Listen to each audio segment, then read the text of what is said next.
Hi there. I am Lisa Zadravec, and I'm going to talk a little bit about using some different papers for your projects. I have some paper projects here and why I use Canson MiTeintes. I say it over and over, but Canson MiTeintes can take all the number of layers and brutality we give it. And by that, I don't mean that we're pressing really hard, but we do a lot of layers on our paper and we need the tooth on the paper to accept it. If you've ever tried to draw on cardstock or smooth Bristol, you know that it's so slick, you can't get a lot of layers. You can't get a lot of coverage. So I was going to show a few pictures. Hang on 1 minute while I open my screen up to where I want it to be. First of all, I'll just show you this picture in person. And this is something I'm working on. And honestly, I don't have a lot of problem getting smooth textures like skin and leaves and eyes and other things on a lot of different papers. That paper is, let me show it to you in a picture here. Just a moment while I share my screen with you.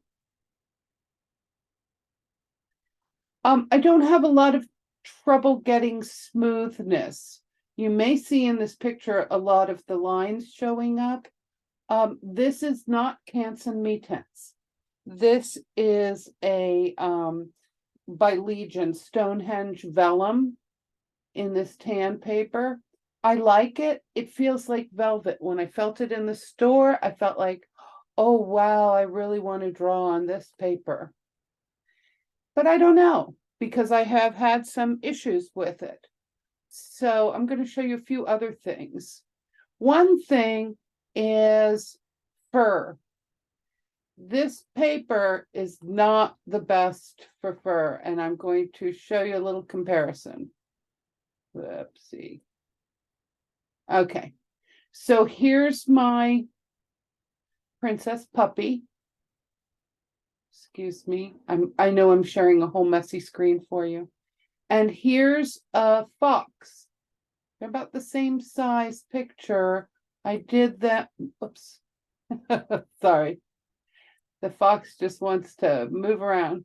The fox I did on Canson MiTeintes, and I feel that for the same size picture, just about, this is 7x9, this is 8x10, so maybe this is just slightly smaller. And I feel like it's much more believable fur. How did that happen? Well, as I'm working on this, I'm experimenting with trying different pencils. And one thing I find on Canson MiTeintes, and a lot of people have found this with me, the polychromos sort of recede from it.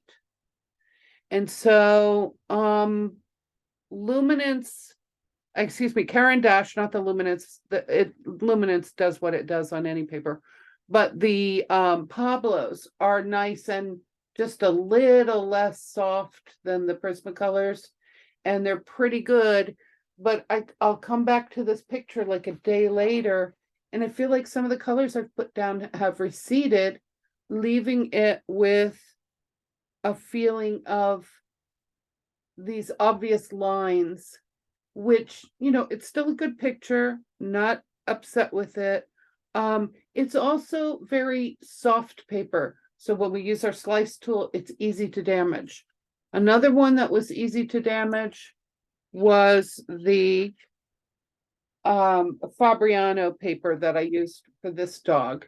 And if I zoom in, although I'm beginning to get a nice white on white thing, I think I've scratched the paper. I've always found Fabriano to be a little bit brittle and a little bit too thin.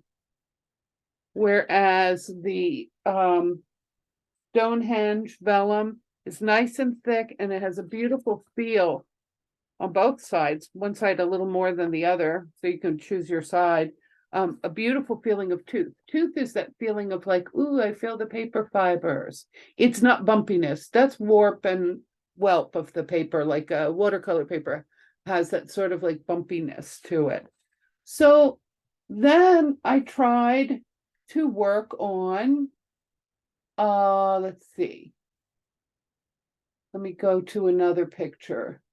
I tried to work on Bristol for this picture as well as, whoopsie, okay, this is my dog Bo, and this is an Akita.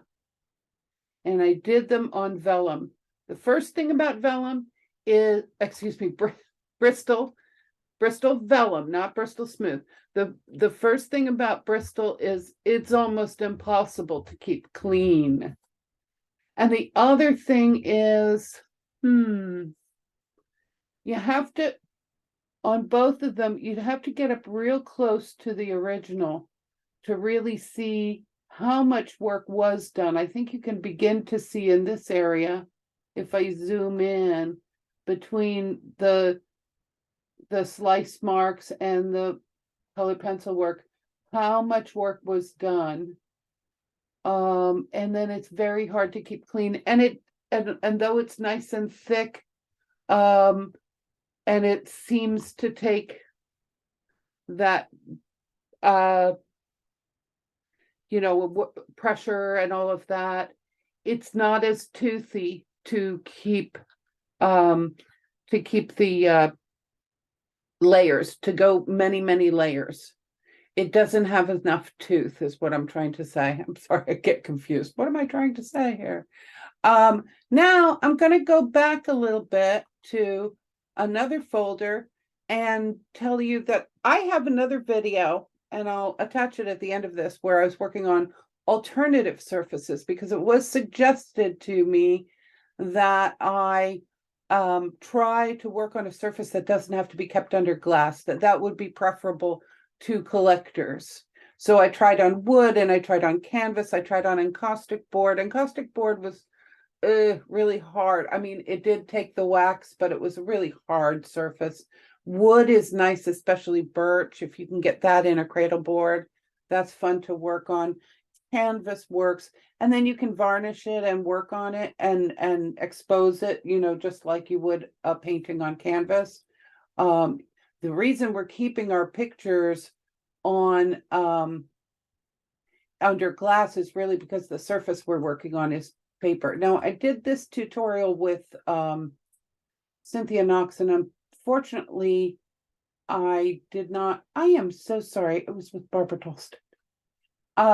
Unfortunately, I did not have a wonderful photo of it because the colors look dull. But I wanted to do this one because I wanted to work on pastel matte. Pastel matte is wonderful that you can get endless layers. You can get all these endless layers, but you may have a little harder time getting the crisp edges. I did the best I could with outlining and the difference of value between this and this, but I wasn't really happy with the crisp outlines. However, this one, was done on MiTeintes paper. Oopsie, I'm going to move it over. That one was done on MiTeintes, and I'm very happy with it because I can get just as much smoothness and as much crispness as I want. This was done on MiTeintes, where, let's look up at the flowers. I can get just what I want in the flowers, as well as being able to come in and get the detail that I want in the fur. So I am happy with MiTeintes paper. There's a paper I'm not including in this video, and that is the graphics drafting film. I have some on order, and I intend to try it. I do have an issue with graphics drafting film, and my issue is the same as what the person told me, like I could sell my work for more if I was not putting it under glass.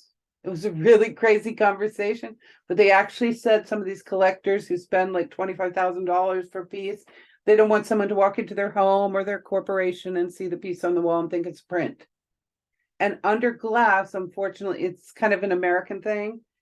That I don't feel this with people in who do art in other countries, but these big collectors want to make sure that it's on canvas, and there are the snooty tooty galleries that will only sell what's on canvas. They don't want, and I have proved over and over that actually encaustic and work with wax will last longer than a lot of the oil paint and some of the mediums that are done with that. So if you're interested in taking your work out of under glass, I think wood or canvas or some of those things are the way to go. I don't really care, and I doubt that I'm going to be in the $25,000 range, at least not while I'm alive. But these pictures are going to be works on paper, so they're going to be protected under glazing and framed and all of that properly. So I am going to stick with my Canson MiTeintes. Oh, my thing about drafting film. It's kind of like my thing with digital art. I know there are digital artists out there who are really, really painting. They just don't have to wash their brushes. And, they're doing strokes, they're mixing colors, they're doing all of that. I also know there are people who manipulate photos. And although we use photos as reference, there's a point where the artist has to be putting the work in. And the thing about drafting film is you can lay a semi-transparent film. I have a semi-transparent film here somewhere. It's not drafting film, but it's a semi-transparent film, and I can lay it over a photo reference, say this was a photo, and not have to use my eyes and work. I can match color for color, value for value. I know that we all may, project or trace or use a grid method to transfer our pictures, but we should not just be copyists. There's a point where I'm making changes to everything in here from the photo to make it look the way I want it to look. I'm adding things, the crown, and even though I was looking at a certain crown, I'm also kind of making it up. Yes, I'm looking at a photo of this girl and a photo of a bird too, but I'm making up we're jokingly calling them the unidentifiable leaves, because I need the leaves from various photos, and I looked at actual crochet because there was such a little bit of crochet in the photo of her outfit, and I looked at an actual thing my daughter was crocheting to try and get the shell pattern. Of course, I changed it to fit in here. She just happened to be crocheting something in the shell pattern that was almost the same yarn as what the girl was wearing. There's a point where the artist is making some decisions to make up roses out of my head to put them where they go, but I've drawn enough real roses that I go, okay, a rose is formed like this, and I can make up a rose and put a bud in and move things around, and that's part of being an artist. So my problem with some art, now we have to do this sometimes when we're doing a commission and somebody says, here's a photo of my dog, can you just turn it into art? But there is a point where you want to see the artist's hand, not only their hand, but their thinking and their creativity and the changes that they make in it. So anyway, like I said, all these papers are lovely. I don't mean to talk down any paper. I love the Stonehenge vellum, but I would use it for something smooth. So my conclusion is that when you're using something that you want very blended, the rose, a person's skin, blah, blah, blah, you can have a toothy paper. When you want to do something where you see individual hairs and you don't want the pencils to sort of be absorbed by the paper or recede like we're finding, then you want to have a less toothy paper. I will stick with Canson MiTeintes because it's the best of both worlds. And the only problem that I find is that my polychromos recede from it a bit, but there is a point in the reductive method and doing the slice tool and all of that to create fur that I'm doing enough layers, as you saw in the fox, that I am going to compensate for that. And I know it's going to happen. So I kind of go a layer of waxy to make sure there's coverage, use my Prismacolors, my Pablos. Then I may do the slightly harder polychromos, and then in the end, the driest color pencil, the luminance may be on the surface.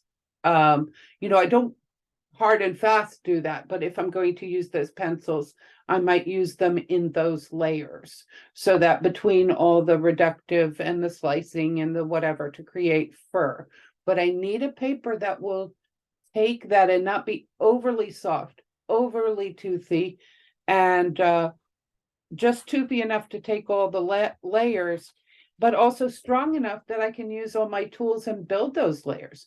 If I have a thin and brittle paper, sorry, I haven't been happy with Fabriano a couple of occasions because I find it dry and I find it thin. And because of that, now don't go grab the Canson MiTeintes board. Unfortunately, that's made for pastel and it does have the warp and welt where that is just going to be disruptive. It's like using the wrong side of the paper. We want the smooth back side on the Canson MiTeintes, and that's why I prefer Canson MiTeintes. So thank you, and I hope you enjoy some of our drawing projects. And like I said, this is still a good piece of art.